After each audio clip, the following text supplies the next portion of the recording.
नमस्कार। आज तो कई चीज़ें हैं बात करने वाली, बट सबसे पहले स्टार्ट करते हैं एज़ यूजुअल मणिपुर पे।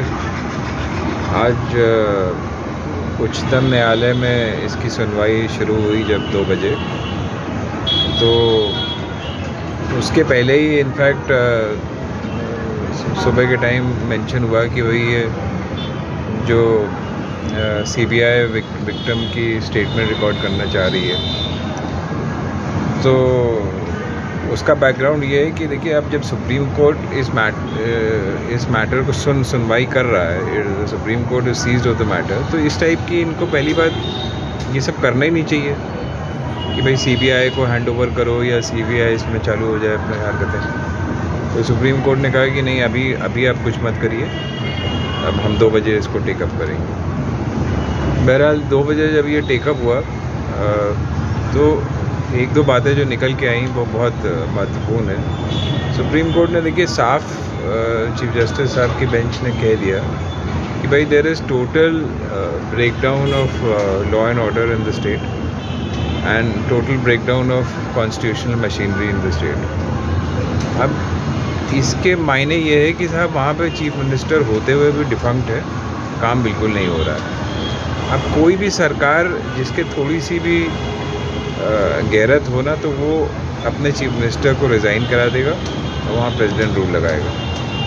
मगर अब ये बीजेपी सरकार है, तो भैया बेशर्मी में बिल्कुल आगे हैं, तो इनसे उम्मीद क्या कर सकते हैं आप? अब अगर कुछ होता है तो बहुत अच्छी बात है, मगर लगता नहीं है। उसके बाद कोर्ट ने वहाँ के जो डीजीपी है, जो पुलिस का सबसे सीनियर ऑफिसर होता है, उसको तलब किया है और सारी जानकारियों के साथ उनको फ्राइडे को बुलाया, जो नेक्स्ट हियरिंग होगी उस पर बुलाया। तो कोर्ट जितनी एप्रीहेंशंस अभी तक थी सब मांगी गई हैं कि भाई क्या क्या हुआ इसमें, आपने कितने 164 रिकॉर्ड किए, कितने एफआईआर किसमें हैं, कुछ भी जानकारी ये लोग जुटा नहीं पाए बिल्कुल। और कोर्ट ने ये भी क्लियर कर दिया कि वो एसआईटी बनाने की सोच रहे हैं जिसमें कुछ रिटायर्ड हाई कोर्ट जजेस भी होंगे, तो ये भी एक बहुत अच्छी बात है। तो अब सही दिशा में ये केस बढ़ रहा है, बट मुझे बस यही है कि ये जितने कदम सुप्रीम कोर्ट ही उठा पाएगा, जैसे मैंने कल के वीडियो में भी कहा था, ये इस गवर्नमेंट के बस का नहीं है, ना इस सेंट्रल गवर्नमेंट के बस का है और ना ही वो स्टेट गवर्नमेंट के बस का है। स्टेट गवर्नमेंट तो टोटली फेल है ही, 3 महीने से वो लोग चुपचाप बैठे हैं। और ये कहना बिल्कुल गलत नहीं होगा कि इसके पहले से ये लोग इसकी तैयारी कर रहे थे, ये सब इनके कहने पे ही इनफैक्ट ये सब तैयारियां हुई हैं और ये जो दंगे फसाद हो रहे हैं, इसमें स्टेट गवर्नमेंट का इन्वॉल्वमेंट है, इसमें कोई दो राय नहीं। एनीवे, उसके बाद देखिए हरियाणा में प्रॉब्लम हो गई। अब हरियाणा का न्यू डिस्ट्रिक्ट जो है, वहाँ पे कोई शोभा यात्रा ये लोग निकाल रहे थे। अब इसमें एक ख़ास बात देखते हैं, जितनी भी इनकी शोभा यात्रा निकलती हैं, जानबूझ के ये मतलब मुस्लिम डोमिनेटेड या माइनॉरिटी डोमिनेटेड एरिया से होके जाएगी। और वहाँ से जब ये लोग गुज़रते हैं तो क्या क्या नारे लगाए जाते हैं सबको मालूम है। तो ये मतलब ये ना डिस्टिंक्ट मतलब प्रोवोकेशन है। आप जानबूझ करके भड़काएंगे किसी भी कौम को तो क्या होगा? तो फिर उनकी तरफ से भी रिटेलिएशन होगा, मानी हुई बात है। तो ये सब जो है ना, अब हरियाणा में इतना दंगा फसाद हुआ, उसके पहले कोई मोनू मानेसर नाम का कोई पता नहीं कौन है शख्स, जिसने हरियाणा में से कुछ लोगों को जला वला दिया था, वो भी उसने भी कोई वीडियो वगैरह डाला 2-3 दिन पहले, उसकी वजह से प्रॉब्लम हो रहा, वो उसने भी भड़काने का पूरा काम किया। बहरहाल अभी पोजीशन अभी वोलेटाइल तो हुई, बट वो स्प्रेड हो गई है वहाँ पे। अब वो गुड़गांव में पहुँच गई है और इधर उधर सोना में भी हो रहा है। अब धीरे धीरे अब ये लोग कंट्रोल करेंगे। मैंने जैसे पहले भी कहा है कि देखिए, ये इनका डिवाइड एंड रूल की जो पॉलिसी है ना, ये हर चुनाव से पहले ये अपनाते हैं। और जो लोग हैं जिनको नहीं समझ में आती इनकी हरकतें, वो इनके चक्कर में पड़ जाते हैं कि भाई एक कौम से तो दूसरे लड़ा। मणिपुर में क्या कर रहे हैं, एक कौम को दूसरे से ही तो लड़ा रहे हैं, और क्या कर रहे हैं। उसे वही चीज़ हरियाणा में चालू कर दी, वही चीज़ कहीं और चालू कर दी। अब इसके पहले एक और अजीब सी हरकत, मतलब जो हॉरिफाइंग बिल्कुल कि एक वो आरपीएफ का कांस्टेबल, वो भी इन्होंने छुपाई पूरी बात। वो तो बाद में पता चला, वो जब वीडियो आने लग गए कि भाई उसने किस तरीके से और किस कम्युनिटी के लोगों को उसने ढूंढा उठा के वहाँ पे ट्रेन बताइए। इस टाइप की चीज़ें जो है ना, यही देश का माहौल बिगाड़ती हैं। और ये लोग तो इनफैक्ट चाहते हैं कि देश का माहौल बिगड़ा रहे। अब इनकी हरकतों से प्रूव हो रहा है। मतलब जो पार्टी अगर माहौल बना के रखना चाहे तो वो ये सब कभी सपोर्ट करेगी। It will come down with an iron hand, उसको तुरंत रोक देगी। बट ये तो बढ़ावा देते हैं उसको, हंसते हैं बैठ करके, मज़ा ले रहे हैं। अब इसी तरीके से वो राजस्थान में देखिए चीज़ें भड़काई जा रही हैं, वहाँ सुलगाई जा रही हैं। अब ये कोई कहने की बात है कि ये जो इस टाइप के रेप वेप वहाँ पे हो रहे हैं, वो किसके कहने पे हो रहे हैं, किसके इशारे पे हो रहे हैं? इसके पहले 4 वहाँ पे वो इनके ABVP के, मतलब उसी में जिन्होंने किया था वो पकड़े गए। तो ये देखिए, इनको देश की फ़िक्र है ही नहीं, इनको बस अपने वोट की फ़िक्र है कि किसी तरह हिंदू को लड़वा दो, सरकारों को डिस्क्रेडिट कर दो। कांग्रेस की सरकार जहाँ है या कोई भी ऑपोजिशन की सरकार है, उसको डिस्क्रेडिट कर दो और अपना वोट आगे बढ़ाओ। इसी तरीके से ये वो दिल्ली वाला वो जो ऑर्डिनेंस रिप्लेस करने के लिए बिल लिया है, फुल बेंच का जजमेंट है, कॉन्स्टिट्यूशनल बेंच का, जिसने मतलब साफ कह दिया है कि भाई ये जो अथॉरिटी मतलब सर्विसेज के लिए है, ये दिल्ली गवर्नमेंट के पास रहनी चाहिए। अपॉइंटिंग अथॉरिटी और उसकी टर्मिनेशन अथॉरिटी वही दिल्ली गवर्नमेंट होनी चाहिए। अब उस पर ये बिल लिया है उठा करके। अब लोकसभा में तो मानी हुई बात है, पास हो ही जाएगा क्योंकि इनकी मेजॉरिटी है वहाँ पे। राज्यसभा में देखिए क्या होता है। और जिस तरीके से वहाँ भी इन्होंने इंतज़ाम पहले ही कर लिया, वो बीजू पटनायक की पार्टी और वो जो कौन है जगन रेड्डी, वो पहले हाथ उठा के खड़े हुए हैं कि साहब हम आपके साथ हैं। तो देखिए ऐसा ना, ये सब हरकतों से साफ क्या होता है कि इनको ना डेमोक्रेसी की फ़िक्र है, ना इनको कोई डिसेंसी की फ़िक्र है। पॉलिटिक्स में डिसेंसी और बीजेपी डोंट गो टुगेदर। कुछ भी मतलब हथियार लो, कुछ भी कर लो, सब सही है, ठीक है। तो ये सारी चीज़ें जो ये लोग कर रहे हैं ना, मतलब कभी पॉलिटिक्स, इंडियन पॉलिटिक्स में देखी नहीं गई पहले।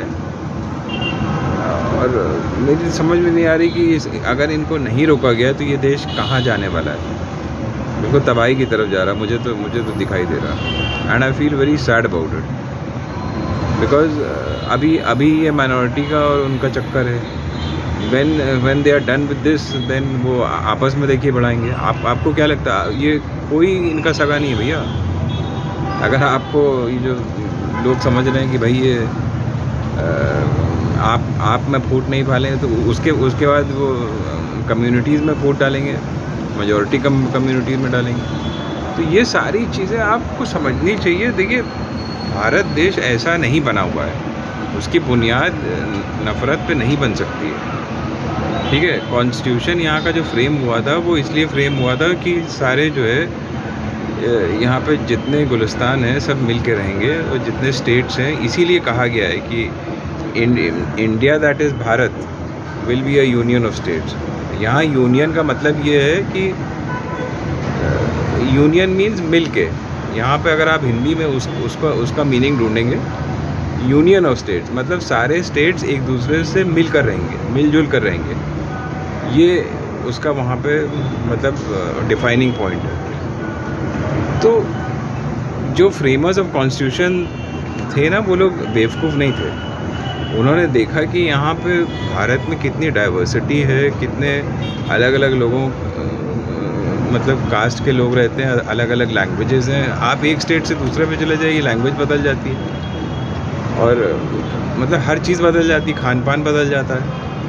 तो इन सारों को इकट्ठे करने के लिए देखिए, अभी तक बहुत मेहनत से जो जितनी गवर्नमेंट्स अभी तक गई हैं, कांग्रेस की खासकर, उन लोग ने बहुत मेहनत से इसको आगे बढ़ाया है, प्यार मोहब्बत से बिल्कुल। 2014 के पहले आपको ऐसी ऐसी चीज़ें दिखाई पड़ती थी जो आजकल दिखाई पड़ती। आप अपने दिल पे हाथ रख के पूछिए, आप हिस्ट्री में चले जाइए, थोड़े बहुत इंसिडेंट कभी हो जाते तो मगर 1-2 दिन में कंट्रोल हो जाता था। तो ऐसे नहीं होता था कि बिल्कुल कंटिन्यूस जहाँ भी इलेक्शन आने वाले हैं वहाँ पे चालू हो जाए। अभी इसके पहले इन्होंने कर्नाटका में जब इलेक्शन था तो वहाँ चालू हो गए थे। जहाँ इलेक्शन होता है, यूपी में जब इलेक्शन था लास्ट टाइम तो वहाँ पे सहारनपुर और मेरठ और इधर उधर चालू हो गए थे। हर जगह ऐसे ही होता है। ये सबको ना कंट्रोल करने की बहुत ज़रूरत है। अभी आज मैं एक चीज़ और पढ़ रहा था, वाइंड अप करने से पहले मैं एक चीज़ आपको और बता दूँ। अभी पाकिस्तान, हालांकि ये टोटली अनरिलेटेड है, बट पाकिस्तान का जो प्राइम मिनिस्टर है शहबाज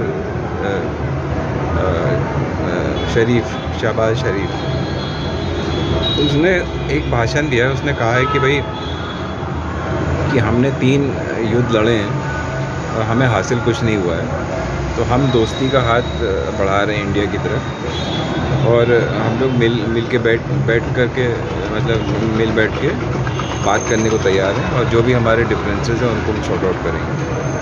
अब मोदी को चाहिए कि भैया ये इस पे कम से कम बात तो करो, क्योंकि ऐसे मौके वो कम ही आते हैं। अब जैसे अटल बिहारी वाजपेयी थे, वो तो देखिए लाहौर तक बस लेके चले गए, तो इसको भी तो कुछ करना चाहिए ना। मगर इनकी पॉलिटिक्स ऐसी इसने बना रखी है कि भैया बिना हेट के, मतलब यही तो इनके मतलब रीढ़ की हड्डी है, हेट के। और इनसे अगर ये दोस्ती कर लेंगे तो फिर इनकी पूरी पॉलिटिक्स कोलैप्स हो जाएगी। कहना नहीं चाहिए मगर यही असलियत है।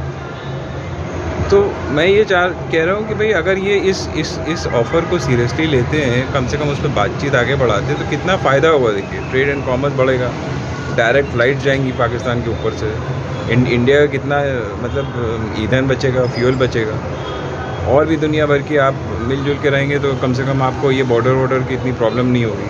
आर्मी तो आपकी रहेगी वहाँ पे जो भी है, मगर इतना ये जो इन्फिल्ट्रेशन और ये सब ऊट पटांग जो होता है ये सब बंद हो जाएगा। तो कोशिश करने में क्या हर्ज है। कोई ऐसा थोड़ी ना है कि आप कुछ प्लेटर पर रख के दे रहे हैं उनको, और हो सकता है आपको कुछ मिल ही जाए बदले में। ये सारी चीज़ें ना, एक स्टेट्समैन अगर कोई प्राइम मिनिस्टर हो, कोई जिसके सूझबूझ हो, तो वो ये पहले एक्सप्लोर करेगा, सारी चीज़ें देखेगा कि हमारे इंडिया के लिए क्या अच्छा है। तो बस अब देखिए अब अगली हियरिंग पे क्या होता है। अब राहुल गांधी जी का भी केस आने वाला है, और उस पर पूरी मेरी कोशिश रहेगी कि मैं उसमें पहुंचूं, और आपको फिर वहीं से बताते हैं क्या होता है। जय हिंद, जय भारत।